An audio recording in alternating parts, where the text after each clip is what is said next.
But it doesn't have to be. I think if we approach it as, look, every situation that we're in, every encounter that we have is a learning opportunity.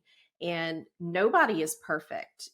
Even when you've studied this stuff, look, I've been studying communication for 30 years. I still mess up. I still screw up bad, right? And there are going to be those days where it's like, wow, did I really say that? Yeah. Probably should have said that. It doesn't, yeah, it doesn't feel good. Nobody wants to admit that.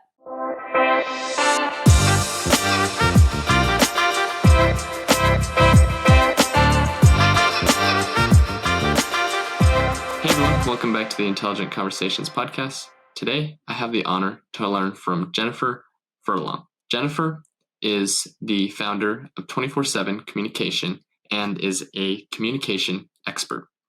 She aims to help individuals improve their communication skills as well as develop an awareness of others' communication styles as well as their own.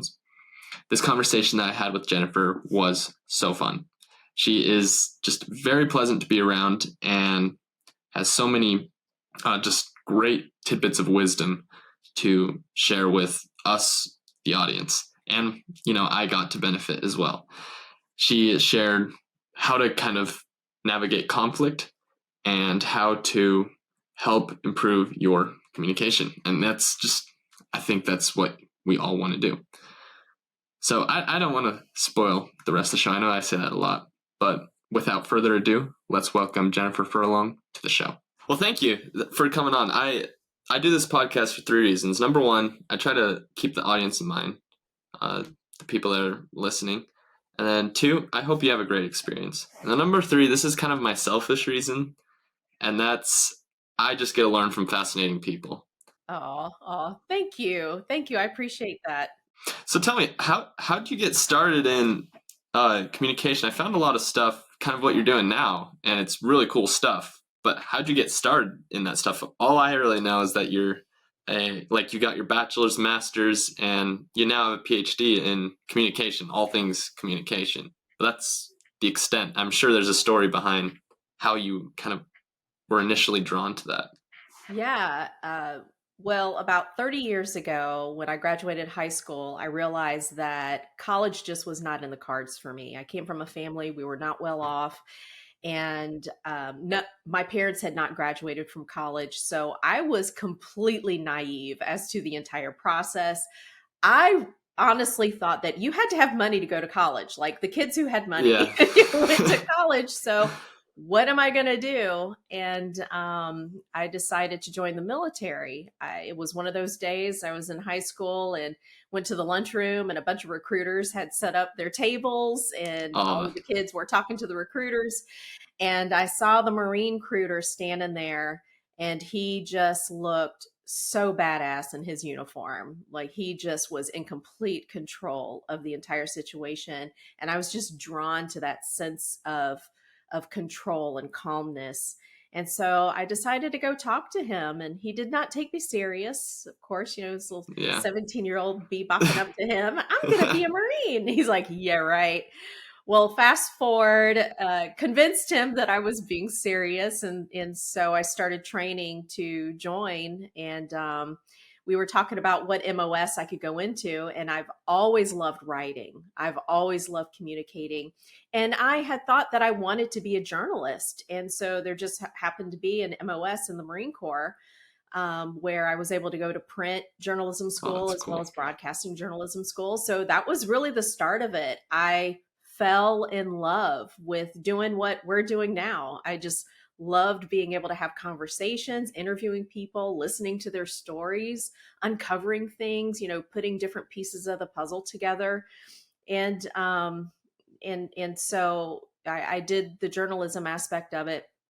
And then I did community relations for a little while and realized I just love this field, everything about it. And I think truly what it is it's the act of making those connections is what keeps me going in this field. So whether it's been as a journalist or as a PR specialist or as a teacher, I've always tried to keep, a foot in somewhere in the communication realm. And so that's kind of how it jump started for me. That's cool. I think that's so cool. I will point out that it was discovery as well. Yeah. Sometimes people, they go in and they think they know what they want, but then all of a Yeah. sudden, as they uh, kind of learn, explore, and discover, they Yeah. find out, hey, this communication thing's cool. Yeah, this field is the perfect thing for that too, because there are so many different avenues that one can take if they pursue a career in communications. And I think the discovery is absolutely probably one of the most fun parts about being in this field. And some people quickly find out they don't like certain aspects of it, and they prefer others. What would be some of those parts then? Like, what would be some of those unfun, I guess, parts of communication? Would you say? I'm sure it's different for everyone. Yeah, it absolutely is different for everyone. I think the unfun parts of communication for me, so on an interpersonal level, I have found a lot of people, when they find out that you're in the communication field, they will automatically assume that you have the answer for everything. So tell me, what should I do when this happens? Or how should I respond to this? And the answer to that question is always, it depends. Yeah. So people don't like that answer because every situation is different, every person is different. You have to learn how to slow down and just hit the pause button and read the room, try to read the person, and then adapt your communication to that person. That's not the answer that a lot of people are looking for, so that can be incredibly frustrating, especially when you're talking to, let's say, someone who is a manager in an organization, and they want to call me to come in and take care of a communication challenge, right? Yeah. Oh, can you do this in an hour? No. Got some problems here. There's absolutely Yeah. no way this could be done in an hour. So that can be incredibly frustrating because there are no quick fixes. There's not a magic bullet that you can use that's going to fix all of the problems. Yeah. That's that's so true. And I mean, and on the topic of, I mean, this is just me thinking out loud, but let's say I'm assuming they're calling because there's usually a problem between them and another person, right? Right. Them Right. saying something, I mean, yeah, it may help in that short instance to get something done, but in the long term, right, there's a problem under there that they Yeah. need to Yeah. solve.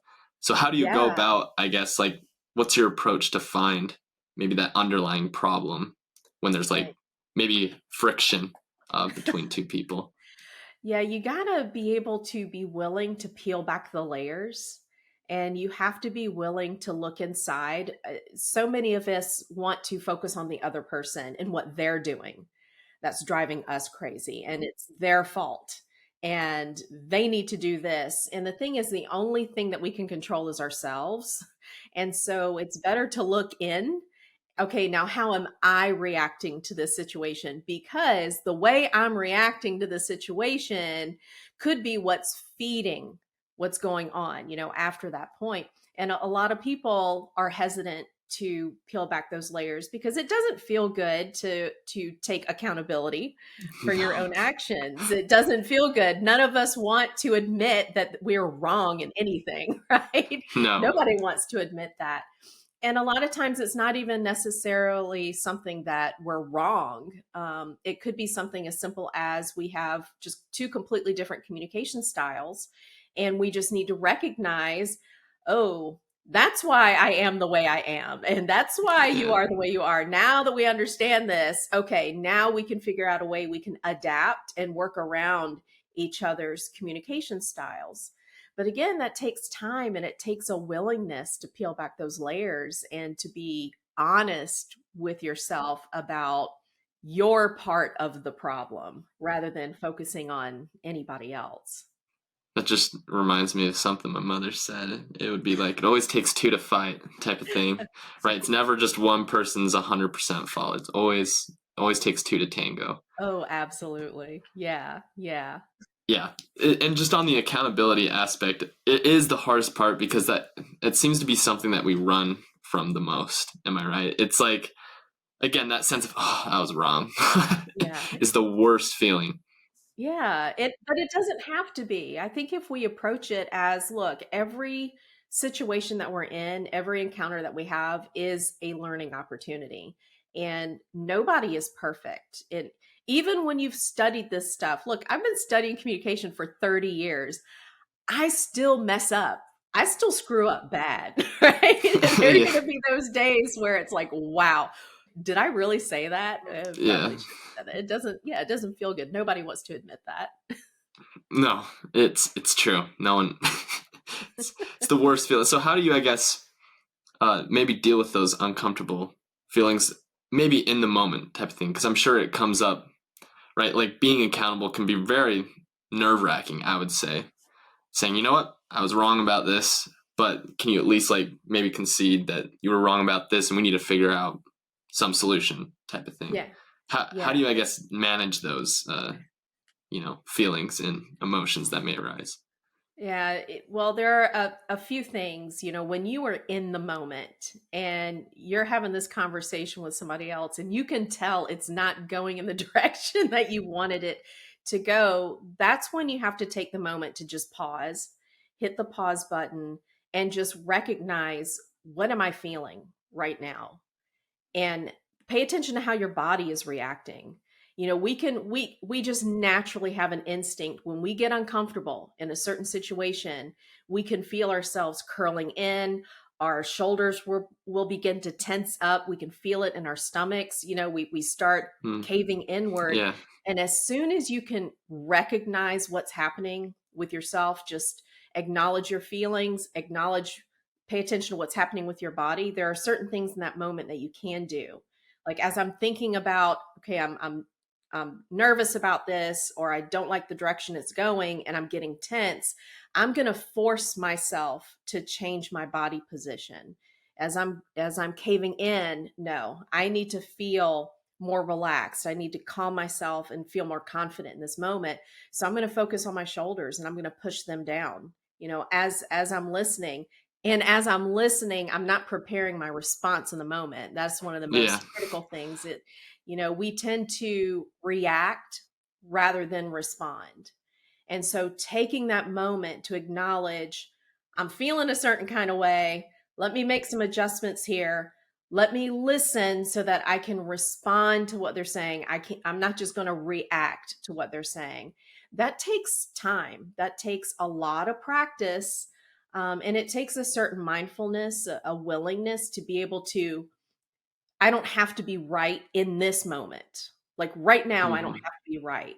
In the long run, I want to be able to get this person to understand whatever it is that I'm trying to communicate with them. And so that's going to require me to have some patience, and to also acknowledge what their feelings are in the moment and how their feelings might be impacting how they're communicating in the moment. So there are a whole host of things that are happening at the same time Hmm. right in the moment. But I think it's critical if you can learn how to just hit that pause button and just do that checklist. How am I feeling? How is my body reacting? What can I control in this moment? Am I listening to respond rather than listening to react? And then also, let me acknowledge how they're feeling and how their emotions in this moment are probably impacting what they're saying. It can be a huge help in those moments. Hmm. Well, thank you for sharing that. I appreciate that. That's helpful. I would say. Yeah. I would say I struggle with that sometimes as well. I like that you distinguish that some that react and respond. Like sometimes, right? We hear people say things, and it's like, oh, I need to like almost jump on it, right, and find a solution or find a whatever it may be. But sometimes just respond, like, hey, I hear what you're saying. Yeah. Makes sense. This is how I'm interpreting it. Yeah. Uh, does that make sense? Type of thing. Yeah. And a lot of times, this tiny little mistake we make when we're having those critical conversations is we'll acknowledge what they're saying and then we will follow up with, but. Oh. So now I've immediately set up, okay, I'm countering what you're saying. And sometimes, it is possible that we both have valid points that we're making. So I hear what you're saying and I understand where you're coming from. And to build on that, or on top of that, so instead of negating everything that person just said, now I can build on what that person said. So it's, also thinking about is it more important that I win this argument right now, or is it more important that I find a way that we can maintain this relationship? Let's salvage this relationship Yeah. and then think about from this point moving forward, how can we figure out, a solution to this problem? You did remind me when you said competing, because that's me, right? I love to compete. Yeah. So that that hit. I will say that just off the bat, that I was like, yeah, that kind of sums up myself a little bit. Yeah. Like sometimes I just like to compete just to compete, and Sometimes it's fun. oh Sometimes no, it's because I'm the same 100%. way. I love a good debate. I love a good, robust conversation, Yeah, but not everybody is comfortable with that. And so that's one of the things when I talk about different communication styles, you have to really know the person you're talking to, or try to get to know the person, because like you and I would probably have a lot of fun sparring over ideas, and we would not take it personal. It would be like, hey, that was fun, let's do that again. But we know there are those people who tend to be a little more emotional, like they wear their emotions on their sleeves, and they're more of the people oriented type of communication style people. And so you have to be more mindful, because it would internalize it a little more than what you and I would. yeah. No, I 100% right on the same brave wavelength right there. Yeah. It's uh sometimes, right, you just want to start going at someone, and it's like, wait, like not everything's a competition. But Right. it also it also reminds me of the this, what's it called, like, oh my gosh, strengths finder, that test Yes. that it Yeah. took. And I mean, competition was my number one aspect, but in the drawbacks, in the, well, no, what was it, the blind spots that you need to look for, That's right. it was like, you need to understand that not everything is a competition, and some people are just, they just want to talk to you, That's type of right. thing. That's right. I'm so glad that you brought up that assessment, Strengths Finder. I think it's a fantastic assessment. And you reminded me, like, my top strength on that is analytical. And so it's very similar in that I immediately go into critical listening mode, because I'm a problem solver. And Yeah. if you come to me with a problem, I immediately will turn on the critical listening, and then, okay, well, let's do this. Let's come up with a plan, and let's figure it out, and we're going to come up with a solution to this problem. And like you just said, sometimes people are just coming to you because they need to talk, they need to vent, they need to let something out, and that is not the time to start picking apart what you think they could be doing in the moment. It's fair, right? That it's so true. And I would even, yeah, just because I know exactly that those the people, right, that come and just, sometimes it's even just making sense of what's going on in their head. Like they Yeah, already kind of know the solution, but it's right. like, okay, this is kind of what's going on in my mind. I just need to make sense of it Yeah, and yeah, say it almost. So then right. it's almost like, okay, yeah, that makes sense. It's more Yeah, more so for them rather than you. It's kind of crazy, but a it's hundred for them. percent. Yeah, we call that switching from critical listening to empathic listening. And that is also a skill, like any other skill in communication. It takes time, because I am number one. My default position is critical listening. Let's solving problems, analytical. I love being in that mode. I'm comfortable in that mode. I have to, and I've had to practice this a lot over the years, is as soon as somebody comes to me, I literally will, in my little internal monologue, I'll tell myself in my brain, I'm like, okay, shut up, do not say anything, let them talk, don't offer advice. Ask them, do you just need to let this out? Or do you need me to listen to you and let you vent, or do you need me to help you try to figure out what to do? Because sometimes I have a hard time figuring that out on my own. But I've realized if I make the ask, and they'll let me know, no, you know what? I just need to vent. I'm just here to complain. All right, complain away. I'm your girl. I will Awesome. listen. I will bring out all the empathy. I can understand why you would feel that way. I can totally get why that would make you so mad. But if they say, no, I need some help. I really need help thinking through this. Okay, now I can switch. Now I can be where I need to be, and I won't make you mad at me for Yeah. offering I mean, this is just a thought I had right now, and I think there's almost like two modes there. It's like question mode, right? When they're coming to you like, okay, like just posing questions and yeah, saying, okay, like, have you thought of this? Just, yeah, and then there's like solution mode where it's, okay, I have some thoughts, and this is yeah. what I think, and here's a potential solution. Yeah, I have some thoughts. Do you want to hear them? That's the follow-up question. That's the one, yeah, the one Because that's question. dangerous territory right there. It can be. Yeah, well, I think honesty. I mean, yeah, it stings in the moment, right? But I don't know. Sometimes short-term pain is better than long-term just disaster, I would say, Absolutely. Yeah. because I don't know.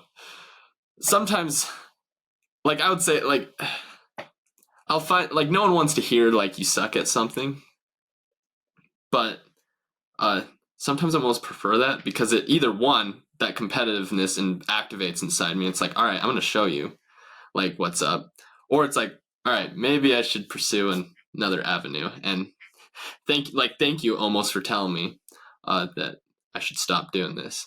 Yeah. The approach is everything in that. I have a very strong feeling that you are probably more of an action-oriented communication style person. I think that's probably your default communication style. And so people who are action-oriented tend to be very direct.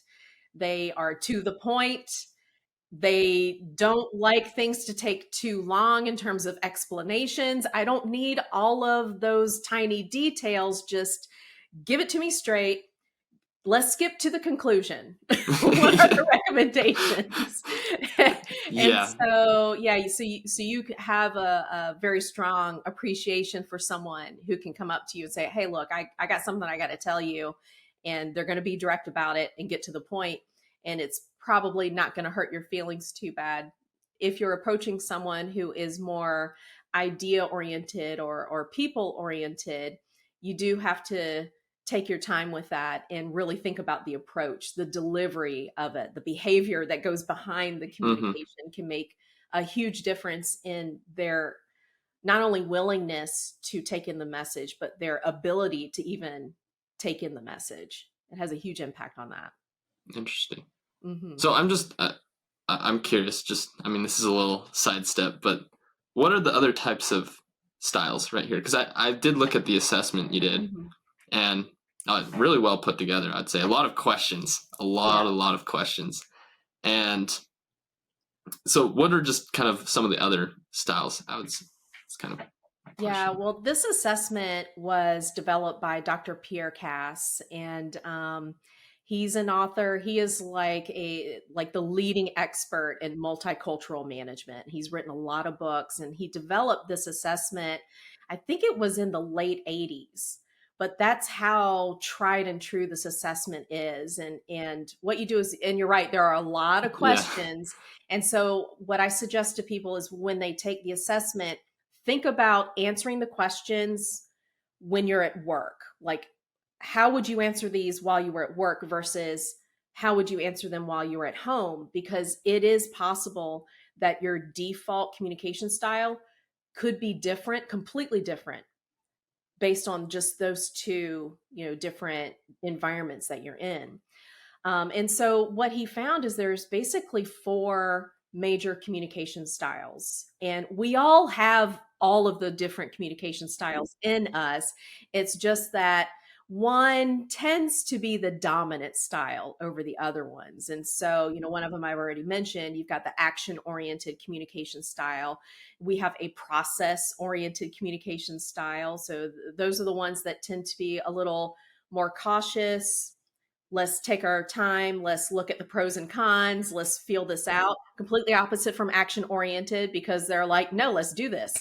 Time's a wasted, right? Yeah. And then we have, yeah, and then we have the third one is the people oriented communication style. So those tend to be like the cheerleaders, right? They're the ones that are, they're developing the relationships. They're the ones that if you're in an organization, people tend to naturally gravitate toward them because they just want to talk to them about everything, because they're going to ask you, how was little Johnny's soccer game over the weekend? Like, they Right. remember those things, and then the last one is idea oriented communication style. And these are the ones where they tend to focus on concept level type of ideas, and people tend to view them as, oh man, they're a little out there. They've got their head in the clouds. They're always thinking about the next thing. And it's like, can we just enjoy where we are right now? And do we always have to be inventing something new?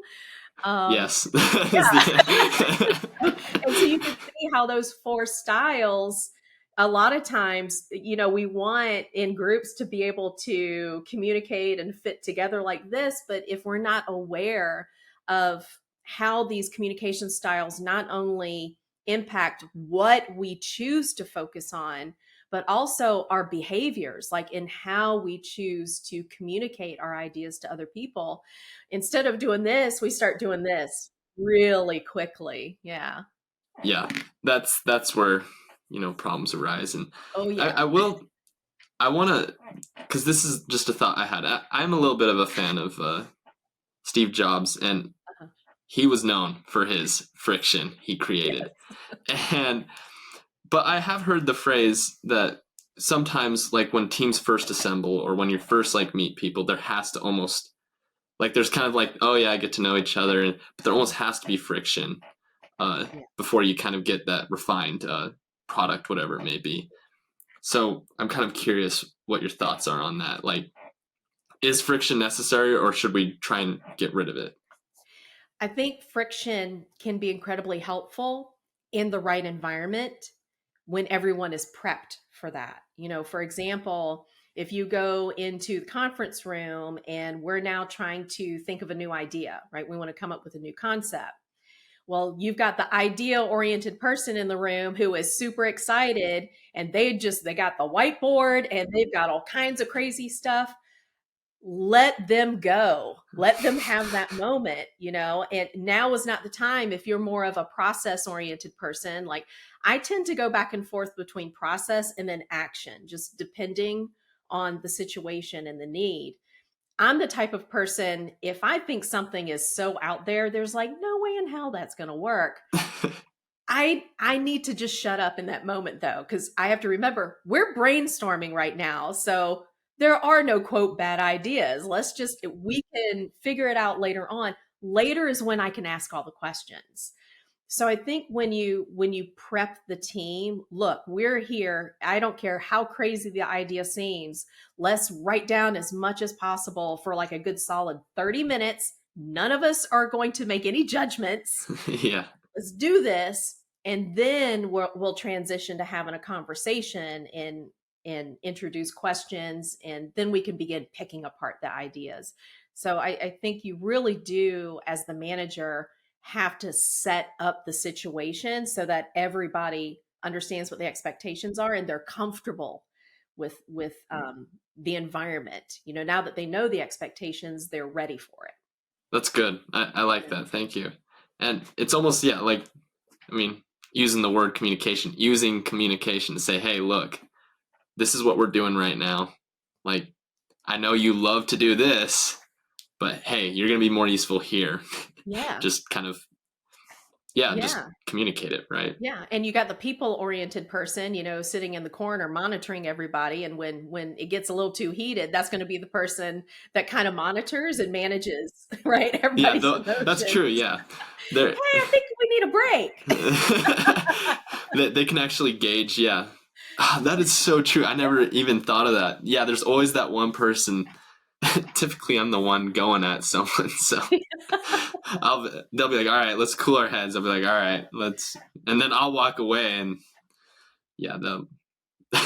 Yeah, how about we take a break now? Let's go get some snacks, and then we'll come back and we'll all be in the right, yeah, frame of mind.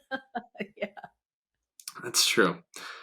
No, that's helpful. I just recognizing each of those personalities and what they bring to the table, because each communication style, I would say, brings something valuable. Like you said, when it's in the Absolutely. brainstorming phase, that idea guy, you want them Oh, because they're going to throw out.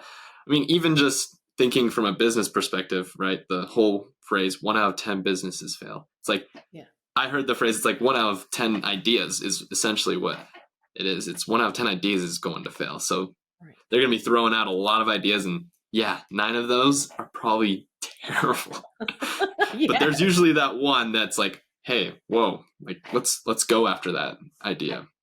Yeah, and I think it's having an appreciation. Absolutely, all of the different communication styles bring something important to the table. They all bring something important to an organization, and you can have fun with it. I think that's the value of getting your team to learn their different communication styles is because now we can laugh about it. Like I said before, it's like, that's why I am the way I am. Yeah. That's why you are the way you are. So now when you want to go from idea to action, me as the process oriented person, I'll be like, hold up, Josh, hold up. let's look at let's let's look at the plan of action first, and let's see if this is, let's just take a moment, look at the pros and cons, and see if this plan of action is something that we can do. Can we afford it? Is it in the budget? Yeah, no. Are the employees going to be okay with this next step? All of those questions. Yeah. No, yeah, you nailed that right on the dot. Sometimes, yeah, I just want to, like, I see an idea, I'm like, that's a good idea, let's do it. And A lot of entrepreneurs are like that, which is, it's a fantastic strength to have. If you're really strong in ideation and then action, I mean, that's what makes an entrepreneur successful in starting their company. And then what they will eventually realize is sometimes those ideas are not really panning out. They might start running out of money. They might start, yeah, there might be some issues within the organization. And then it's like, okay, hold up. There's something missing here. And usually what's missing at that point is we do need to have someone who kind of like has that operations mindset where they are looking at the bigger picture and they're seeing all the pieces of the puzzle, how they're fitting together, so that they're more comfortable with doing the analysis part of things, rather than idea action. That usually is what's happening with startups. Is you got to begin to look at who can you trust, who's got that process oriented mindset that you can begin running things by, so that you can slow down for a minute. yeah, no, that You're that like, that it that all sums it up. Yeah, makes sense. let's wrap it up. No, Yeah. that you summed that up, and it reminded me. I just talked with my cousin, but something he said a while back, and it was, yeah, like creativity and all that. Like it's fun, it's useful. That's how you progress. Mhm. But at some point, you do need structure, and I'm like, Yeah. okay. My whole thing He's is I not look at structure. wrong. But that's the thing is sometimes I'll go and look at structure and it's like, why are we doing it this way? Like, get rid of this structure. It's Yeah. dumb, right? And other people are like, what? Like, you can't touch the structure. Like, this is how it's done, right? And that's where sometimes we'll butt heads. And but now that I know, I'm like, oh yeah, it's useful. Yeah. So, man, I hate to wrap this up, but if people want to like get like learn more about kind of your process and like get maybe that assessment, get access to that assessment. I know you have a book as well. What Mhm. are the best way that they can find you, reach out to you, and also just all that fun stuff, socials, all All that. the fun stuff. Sure. If you're interested in taking the assessment, which I highly recommend that you do, and again, take it for work and then also take it again for home, because how we behave can be completely different depending on those two different environments. So just go to my website. It's www.communication247.com, and it's all spelled out. There's no numbers in there. So communication 24/7. I know it's long, but whatever. It's Just awesome. type that in. You'll be able to find the assessment on the main page. There's a link that will take you directly to it. And then if you're just interested in any of the books, just go to the shop. That's also on the website. I'm very active on a few social media platforms. So if you want to find me on LinkedIn, you can shoot me a DM on LinkedIn. I'm also on Instagram, Facebook. I just started TikTok just in time for Congress to begin talking about I whether or know, not we right? should even have TikTok. So I don't even know if I should put that out there because who knows how long we have, on that Who platform. knows, right? Yeah, yeah, but you can definitely find me on all the major socials. And my podcast as well is called Communication 24/7. Yeah. And by the way, you do an excellent job. I listened to a few of those Well, thank episodes, you. so Thank you you. do a great job. Yeah, it's fun having conversations like this. Oh, it is. Yeah, just I love the free flowing nature and just Yeah, discovery. Like kind of I that's said, right. I find that to be quite fun. Yeah. Well, thank you, Jennifer, for coming on today. I appreciate the knowledge you shared and the wisdom. Thank you. Thank you for coming on. Hey, thank you for having me. This was a lot of fun. Anytime. Anytime you want to have a robust discussion, Joshua. I'd love to have you on again. Just thank you. All right, everyone. As you can tell, that is Jennifer Furlong. She's a very intelligent person, has great things to share. I challenge you guys, if anything spoke to you, to reach out to her. I'm sure she'd be happy to help you.